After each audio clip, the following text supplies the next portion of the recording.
Students, PDS group online classes में आपका स्वागत है। मैं रमेश सर। आज आप लोग को कक्षा 9 विषय विज्ञान पाठ 4 परमाणु की संरचना के बारे में आप लोगों को बता दिया गया है, जिनमें अब इसके अंतर्गत हेडिंग क्या है? न्यूट्रॉन। हेडिंग क्या है? न्यूट्रॉन। न्यूट्रॉन की खोज किसने की थी, या फिर न्यूट्रॉन क्या है, उदासीन है या कि आवेशित कण है या अनावेशित कण है, इसे किस अक्षर से प्रदर्शित करते हैं, यह तत्वों में यानी तत्वों के नाभि में पाया जाता है कि नहीं पाया जाता है, तो इसके बारे में हम अध्ययन करेंगे। ये सब पहले 1932 में जेम्स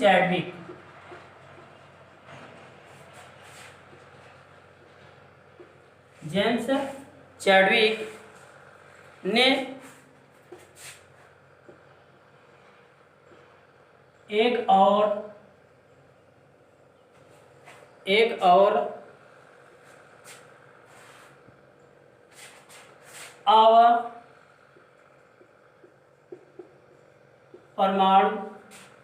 अपरमाणुक कण की खोज किया,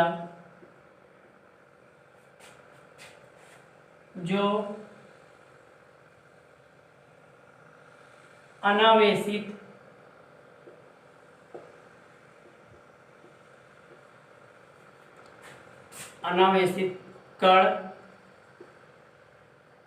तथा जिसका द्रव्यमान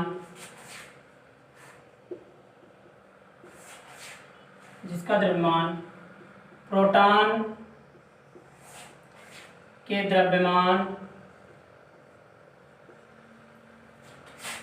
के बराबर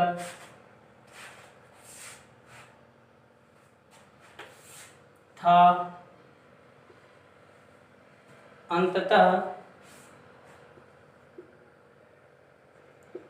अंततः इसे न्यूट्रॉन कहा, जिसे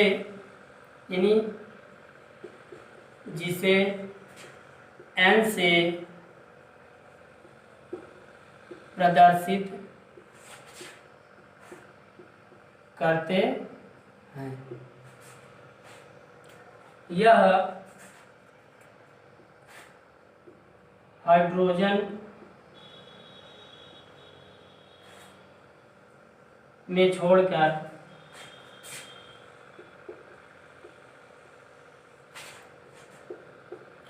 बाकी सभी परमाणुओं के नाभिक में पाया जाता है। तो पाया जाता है परमाणु का द्रव्यमान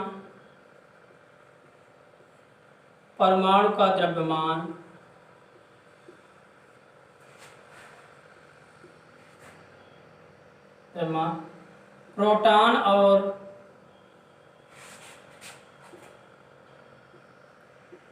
और न्यूट्रॉन के द्रव्यमान के योग से व्यक्त किया जाता है।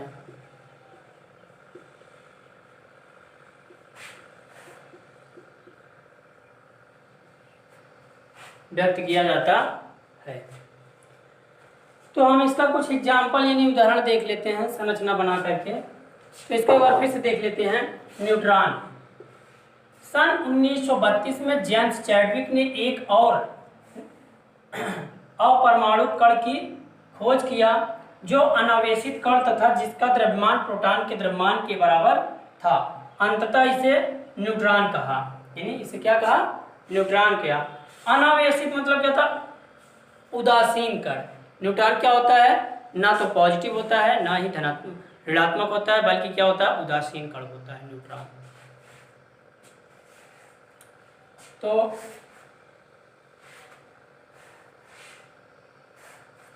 बराबर था, अंततः इसे न्यूट्रॉन कहा। इसे n से प्रदर्शित करते हैं। यह हाइड्रोजन में छोड़कर, यानी हाइड्रोजन के नाभिक में नहीं पाया जाता। हाइड्रोजन जो परमाणु होता है उसके नाभिक में न्यूट्रॉन उपस्थित नहीं होता है, बाकी सभी परमाणुओं के नाभिक में पाया जाता है। और परमाणु का जो द्रव्यमान होता है वो न्यूट्रॉन प्लस, यानी न्यूट्रॉन के द्रव्यमान और प्रोटॉन के द्रव्यमान के योग से हम क्या करते हैं, व्यक्त करते हैं या व्यक्त किया जाता है। तो ये क्या है, आपका न्यूट्रॉन है। इसका हम एग्जाम्पल देख लेते हैं।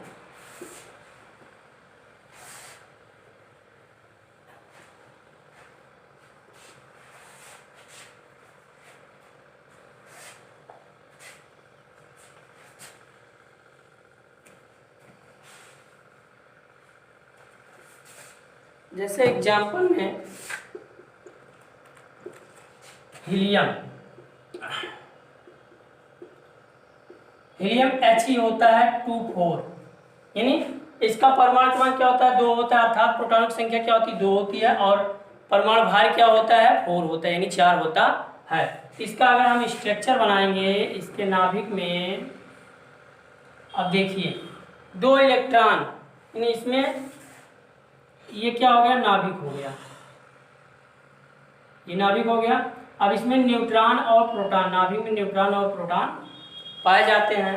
तो अगर देखा जाए प्रोटॉन की संख्या कितनी है, 2, तो न्यूट्रॉन की संख्या कितनी होगी, 2, क्योंकि परमाणु भार में से हम क्या करते हैं, प्रोटॉनों की संख्या घटा देते हैं, न्यूट्रॉनों की संख्या में प्राप्त हो जाती है। अगर इसका स्ट्रक्चर बना है तो ये क्या है, नाभिक है, और इसको कक्षक ऑर्बिटल मान लेंगे, तो इसमें कितने इलेक्ट्रॉन, 2 इलेक्ट्रॉन। इलेक्ट्रॉन क्या करते हैं, नाभिक के चारों ओर वृत्तीय कक्षा में चक्कर लगाते हैं। और एक देख लेते हैं, जैसे कि अब सोडियम का देख लेते हैं।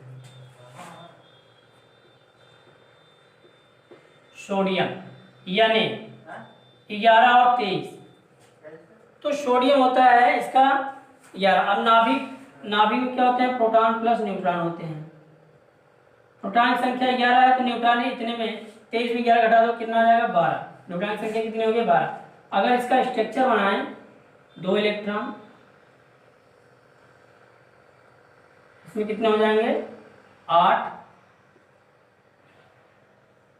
8 2 10 हो गए, और अगली जो कक्षा होगी उसमें कितने होंगे, 1। तो इस तरीके से क्या होता है, इलेक्ट्रॉन भरा जाता है। ये क्या है, परमाणु की संरचना है। तो इस तरीके से हम अनेक सारे कर सकते हैं। तो मतलब केवल सोडियम को छोड़ करके बाकी सभी परमाणु क्या होता है, न्यूट्रॉन नाभिक में पाया जाता है। तो ये क्या हो गया, आपका न्यूट्रॉन हो गया। और हीलियम की संरचना सोडियम की, तो नाभिक में हमेशा क्या, न्यूट्रॉन और प्रोटॉन पाया जाता है। इलेक्ट्रॉन इसलिए नहीं पाया जाता है क्योंकि इलेक्ट्रॉन क्या होता है, ऋणावेशित होता है। इलेक्ट्रॉन ऋणावेशित कण होता है और प्रोटॉन क्या होता है, धनावेशित कण होता है। तो दोनों में क्या होगा, आकर्षण होगा। जब आकर्षण होगा तो एक समय ऐसा होगा कि यानी दोनों प्रोटॉन और इलेक्ट्रॉन में आकर्षण होगा तो नाभिक क्या होगा, सिकुड़ता चला जाएगा। एक समय ऐसा होगा कि नाभिक का क्या होगा, स्थायित्व खत्म हो जाएगा, नाभिक का स्थायित्व खत्म हो जाएगा। तो इसलिए क्या होता है, इलेक्ट्रॉन जो होता है, जैसे बोहर नील बोर्स नामक वैज्ञानिक ने बताया है कि जो इलेक्ट्रॉन होते हैं वो क्या होते हैं, नाभिक के बाहर यानी वृत्तीय पथ पर क्या करते हैं, गति करते हैं। और प्रत्येक कक्षा यानी प्रत्येक ऑर्बिटल में क्या होती है, ऊर्जा स्तर, ऊर्जा होती है, निश्चित ऊर्जा होती है, जिसे हम ऊर्जा कोष कहते हैं या ऊर्जा स्तर कहते हैं। ये नील बोर्स नामक वैज्ञानिक ने कहा था। तो इलेक्ट्रॉन क्या होते हैं, नाभिक के चारों ओर वृत्तीय कक्षा में चक्कर लगाते हैं, अर्थात इलेक्ट्रॉन जो होते हैं नाभिक में नहीं पाए जाते हैं। तो ये हुआ। अब अगली हेडिंग है कि विभिन्न कक्षाओं में इलेक्ट्रॉन को कैसे भरते हैं, या विभिन्न कक्षाओं में इलेक्ट्रॉनों की संख्याएं क्या होती हैं।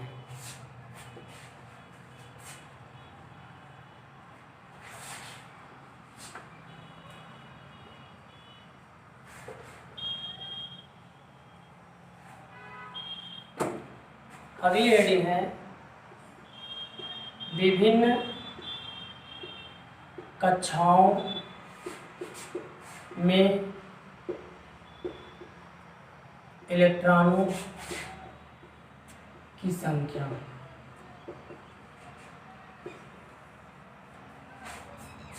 इन्हीं बोरबारी नियम के अनुसार क्या था, उन्होंने बताया था कि प्रत्येक कक्षा में, प्रत्येक कक्षक में 2n²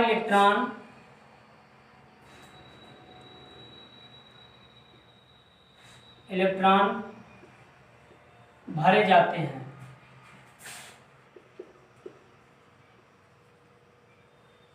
भरे जाते हैं, यानी प्रत्येक कक्षा में क्या होते हैं, 2n² इलेक्ट्रॉन भरे जाते हैं। n क्या है, कक्षकों की संख्या है।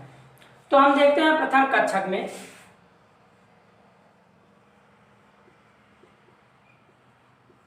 प्रथम कक्षक क्या होता है, k होता है, क्योंकि कक्षक को ऑर्बिटल को हम k l m n इस तरीके से प्रदर्शित कर सकते हैं, या फिर 1 2 3 4 इत्यादि में हम क्या कर सकते हैं, प्रदर्शित कर सकते हैं। तो प्रथम कक्षक में इलेक्ट्रॉन की संख्या क्या हो जाएगी, k बराबर 1, तो यानी n इक्वल टू क्या हो जाएगा, यहाँ n इक्वल टू 1।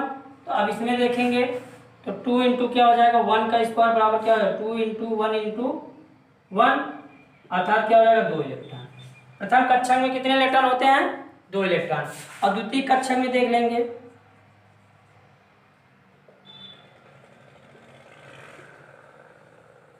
द्वितीय कक्षक यानी L होता है, n बराबर क्या होता है, 2, तो इलेक्ट्रॉन की संख्या क्या, 2n² होता है, तो 2 इंटू क्या हो जाएगा, 2 का स्क्वायर बराबर क्या हो जाएगा, 2 इंटू 2 बराबर क्या हो जाएगा, 8।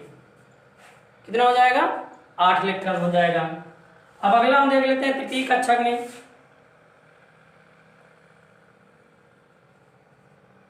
तृतीय कक्षक में यानी KLM, तो इसमें क्या हो जाएगा आपका, n बराबर क्या हो जाएगा, 3, तो 2 इंटू क्या हो जाएगा, 3 का स्क्वायर बराबर क्या, 2 इंटू क्या हो जाएगा, 3 इंटू 3, तो बराबर क्या हो जाएगा, 2 गुणते 3 त्रिका 9, यानी 9 दूनी 18। कितना हो गया, 18 इलेक्ट्रॉन था। पहले कक्षक में क्या हुआ, 2 इलेक्ट्रॉन, दूसरे कक्षक में क्या हुआ, 8 इलेक्ट्रॉन, और तीसरे कक्षक में क्या हुआ, 18 इलेक्ट्रॉन हुआ। अब हम चौथे कक्षक में देख लेते हैं।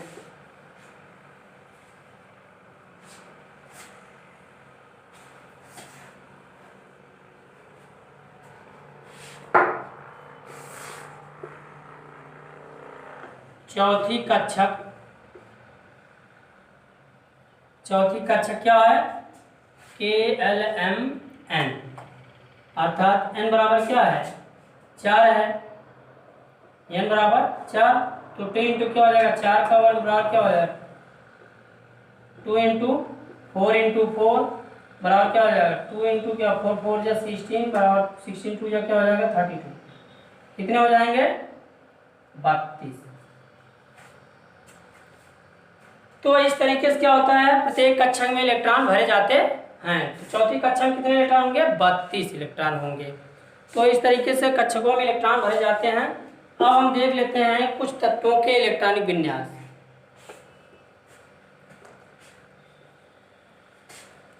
अगली जो है हेडिंग, तत्वों के इलेक्ट्रॉनिक विन्यास।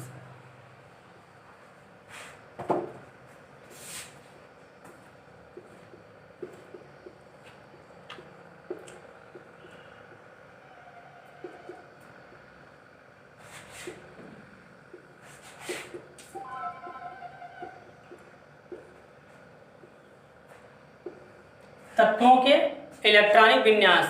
तो तत्वों का जो इलेक्ट्रॉनिक विन्यास है, हमने आप लोगों को अफबाउ नियम पढ़ाया होगा। अफबाउ नियम यानी क्या होता है, ऊर्जा के बढ़ते हुए क्रम में इलेक्ट्रॉन क्या करते हैं, प्रवेश करते हैं। तो उनका हम इलेक्ट्रॉनिक विन्यास आपको बताए थे, अफबाउ नियम का भी नियम भी बता दिए थे, चित्र भी बनाकर। तो जैसे देखते हैं, पहला इलेक्ट्रॉन क्या होता है, हाइड्रोजन। पहला तत्व क्या होता है, हाइड्रोजन, इसका इलेक्ट्रॉनिक विन्यास क्या होगा, 1। दूसरा क्या होता है, हीलियम, इलेक्ट्रॉनिक विन्यास क्या होगा, 2। और तीसरा क्या होता है,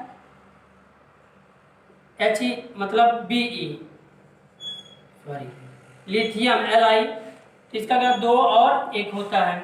और चौथा क्या होता है, Be, बेरिलियम, यानी 2 और 2 होता है इलेक्ट्रॉनिक विन्यास। और चौथा क्या होता है? बोरान, यानी 2 और 3। और पांचवा क्या होता है?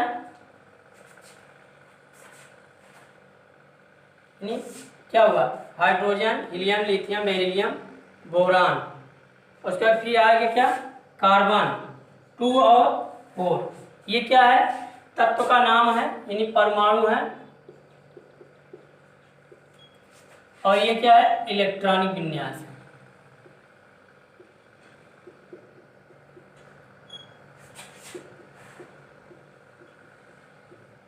इस तरीके से क्या होता है? इलेक्ट्रॉनिक विन्यास होता है। 6 तत्व हो गए कार्बन। अब अगला हम देख लेते हैं।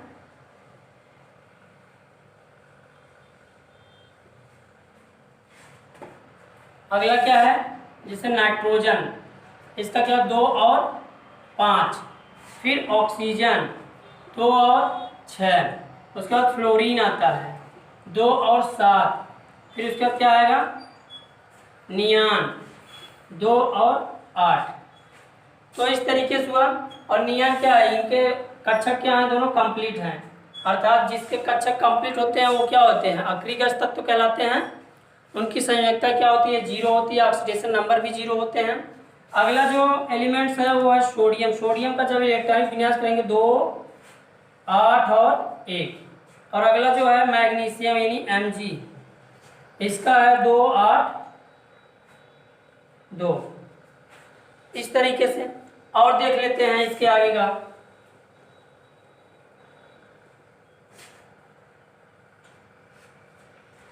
अब आता है क्या? एल्यूमिनियम। इसका परमाणु क्रमांक कितना होता है? 13 होता है। तो 2, 8, 3।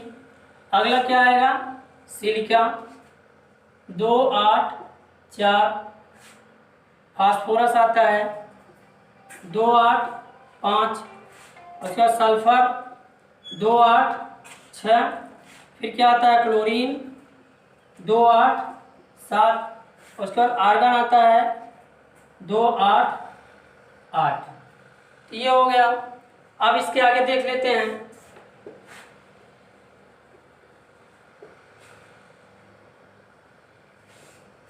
अब अगला क्या आता है? पोटेशियम यानी के का क्या होता है? 19 होता है। 2, 8। उसके बाद क्या हो जाएगा? 8, 1। अगला क्या आएगा? 20 यानी वो कैल्शियम आता है 2, 8, 8, 2। अगला क्या है? स्कैंडियम आता है Sc 2, 8, 8। अब देखिए 2, 8, 8 अगर इस तरीके से करेंगे यहाँ 3 होगा, लेकिन 3 नहीं होता है। जब तीसरी कक्षा स्टार्ट होती है तो इसमें अधिकतम कितने इलेक्ट्रॉन आते हैं? 18। जब तक इसमें 18 इलेक्ट्रॉन नहीं हो जाएंगे तब तक अगली कक्षा का प्रारंभ नहीं होता है। इसमें 2 इलेक्ट्रॉन रहेगा और इसमें क्या हो जाएंगे? 9। अगला क्या है? टाइटेनियम है 22 होता है 2, 8, 10 और 2। इस तरीके से क्या होता है? जब तक इसमें 18 इलेक्ट्रॉन नहीं होंगे तब तक इसमें इलेक्ट्रॉन नहीं जाएंगे। जब इसमें 18 इलेक्ट्रॉन हो जाएंगे तब अगला इलेक्ट्रॉन जो होगा इस कक्षा में जाएगा। तो इस तरीके से क्या होता है? इलेक्ट्रॉनिक विन्यास होता है। तो लगभग यहाँ पर कितना? 22 एलिमेंट्स तक क्या हुआ है? इलेक्ट्रॉनिक विन्यास हो गया है। यदि आपको इलेक्ट्रॉनिक विन्यास करने में या समझने में कोई दिक्कत हो या फिर इसके पहले की टॉपिक में ना समझ में आया हो तो उसे मेरे व्हाट्सएप नंबर 93 35 34 7105 पर मैसेज या कॉल करके समस्या का समाधान प्राप्त कर सकते हैं। धन्यवाद। सब्सक्राइब कीजिए हमारे चैनल को और बेल दबाना ना भूलें ताकि अगले वीडियो का नोटिफिकेशन आपको आसानी से मिल सके।